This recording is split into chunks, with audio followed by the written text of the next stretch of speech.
ফলে এই ঘটনা যারা ঘটাচ্ছে তাদের উদ্দেশ্য ধর্মীয় নয়, তাদের উদ্দেশ্য রাজনৈতিক, তাদের উদ্দেশ্য সাম্প্রদায়িক এবং তাদের উদ্দেশ্য হচ্ছে লুটপাট করা। কয়েকদিন ধরেই রংপুরের গঙ্গাছড়া একটি উপজেলায় আমাদের হিন্দু জনগোষ্ঠীদের বাসভবনে বাড়িঘরে হামলা চালানো হয়েছে, লুটপাট চালানো হয়েছে। আমরা তীব্র নিন্দা জানাই। ধর্ম অবমাননার অভিযোগে আমাদের নবীজিকে সেখানে কটূক্তি করা হয়েছে। আমাদের নবীজিকে যদি কেউ কটূক্তি করে, আমাদের ধর্মকে যদি কেউ অবমাননা করে, আমরা অবশ্যই তার বিচার চাই। কিন্তু সেই বিচার হতে হবে আইনের আওতায়। আইনের প্রতি আমাদের শ্রদ্ধাশীল থাকতে হবে।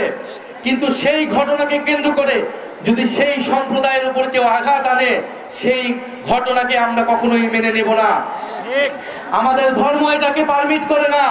আমাদের ধর্মে বলা আছে, পিতার অপরাধের জন্য পুত্রকে দায়ী করা যাবে না, পুত্রের অপরাধের জন্য পিতাকে দায়ী করা যাবে না। অন্য ধর্মের উপর আঘাত দেওয়া আমাদের এই নবীজি আমাদেরকে শিক্ষা দেয় নাই। নবীজি সবসময় অন্য ধর্মের মানুষের নিরাপত্তা নিশ্চিত করতেন।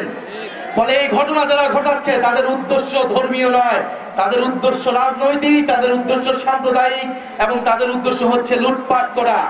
এই রাজনীতি শুরু করেছিল আওয়ামী লীগ, সংখ্যালঘুদের জমি দখল এবং লুটপাটের রাজনীতি এবং বিচার না করার রাজনীতি।